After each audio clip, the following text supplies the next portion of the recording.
is a special day, an exciting day. Not only for me, because I'm not coughing, as I said, as much, but for women in Guyana, as we recognize the International Day for the Elimination of Violence Against Women and Women's Entrepreneurship Day. I am particularly impressed by the joint efforts of the Volunteer Youth Corps, Inc. and CUSO International for hosting this forum, which promises to be dynamic and enterprising. Some 120 female entrepreneurs and business owners from low-income backgrounds are expected to participate in an enriching capacity building and knowledge sharing exercise, the outcome of which it is envisioned will provide them with requisite business skills and knowledge so that they can achieve financial independence and be less susceptible to discrimination and violence. That's 120 women that we know can stand on their own. As part of the ministry mandate and its goal in terms of investment promotion, workforce enhancement, and the promotion of exports and business development, and particularly so I want to mention the agencies that are associated with the ministry: the Guyana Office for Investment, the Small Business Bureau, the Guyana National Bureau of Standards, and the Consumer Protection Agencies.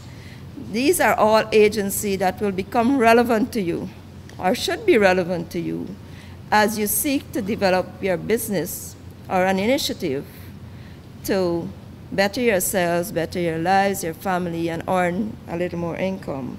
You may even be thinking about you want to grow and expand and export your product. So these are all agencies that would assist you in one way or the other once you come up with an excellent idea and initiative and it is molded to become a commercial activity one way or the other.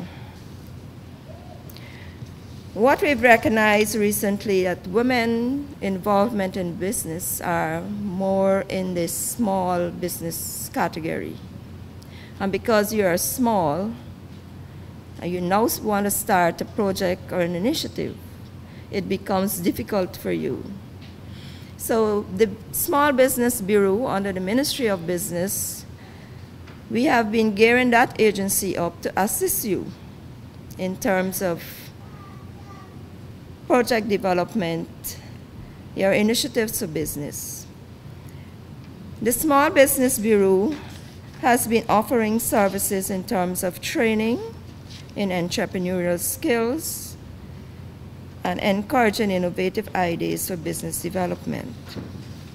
I should let you know that for 2016, a number of training programs were convened. Out of a total of 1,436 persons that are trained so far this year, 794 of those persons were women. And they have benefited from training in generic areas like business plan writing, small business management, AP culture, Team Smart sessions, and many other technical areas. Some other specialized skills training were in the area of sewing, leathercraft, floral decoration, cake decoration, cosmetology, fabric design, among others.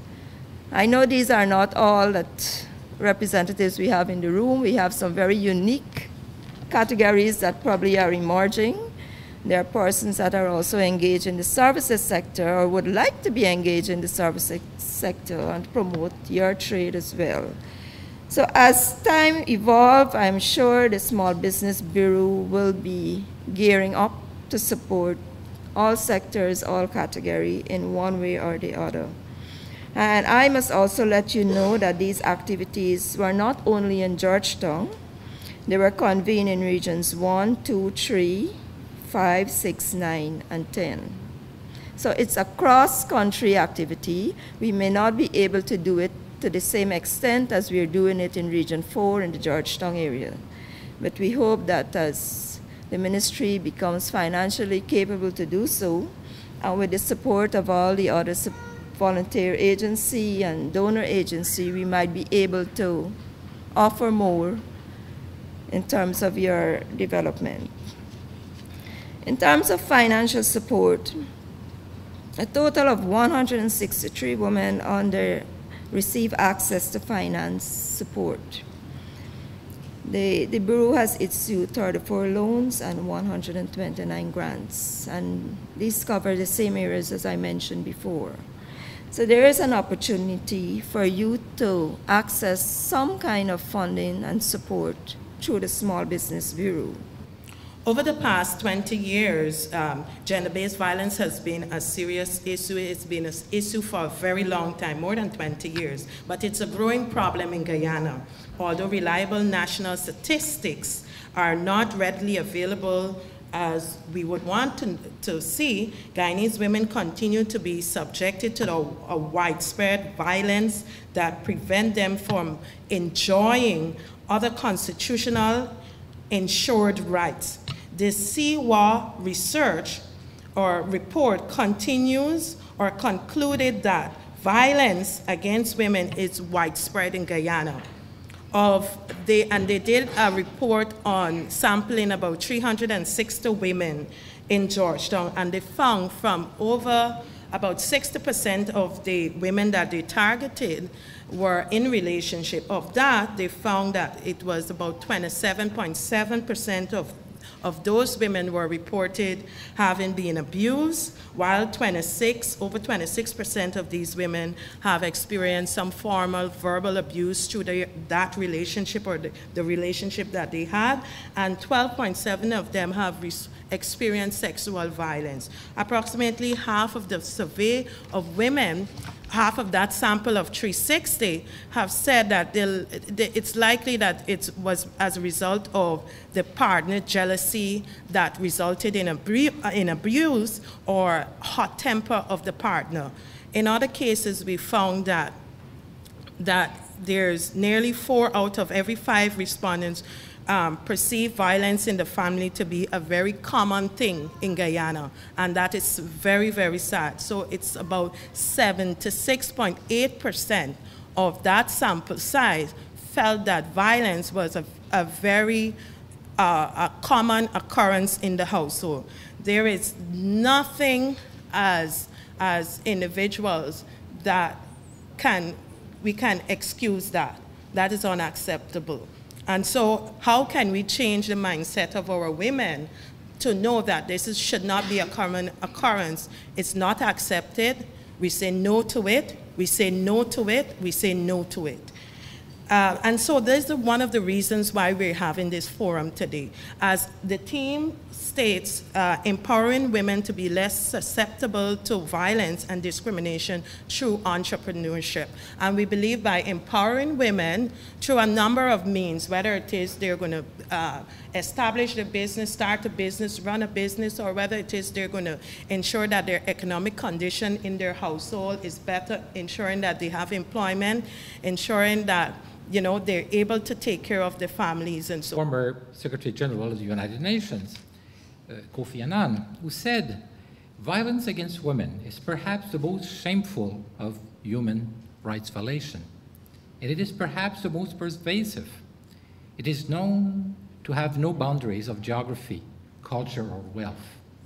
As long as it continues, we cannot claim to be making real progress towards equality, development, and peace. While this has been officially recognized, it is part of the 2030 Agenda for Sustainable Development, which calls all actors to eliminate all forms of violence against all women and girls in the public and private spheres. In Canada, we are now proceeding to the review of our international assistance program and policies. And we've done this through a very large consultation. More than 15,000 people have been consulted in Canada and abroad, 65 countries. And one theme emerges constantly. it is the question of gender equality. It is there. It is a center of our preoccupation. But it's also very interesting that what is sought is a change of mindset, essentially to move from the notion that women and girls are beneficiaries of projects. Rather, they have to become partners of the processes. They have to be consulted on the onset of any activities that is developed. It has to be regardless of the sectors in which we are. Women have to be center of our preoccupation. In the Caribbean, we've also had consultation, and what emerges are a few themes. Addressing gender-based violence is one, economic and business and educational opportunities for women, and leadership and women's rights issues. These are what were identified in the Caribbean as central themes. This initiative at which we're participating today addresses this issue. It needs to be related to all women in Guyana. It will empower female entrepreneurs and businesses to achieve financial independence, as it was mentioned before, and thus reduce susceptibility to discrimination and violence. I would really like to congratulate the partnership between Volunteer Youth Corp and CUSO International. Both organizations are only able to do the work they do because of volunteerism. Volunteerism is a powerful means of engaging people in tackling development challenges, and it can transform the pace and nature of development. Volunteerism is important to Caribbean, to Canadians, and all people involved in international development. Being a volunteer in one's community is very important.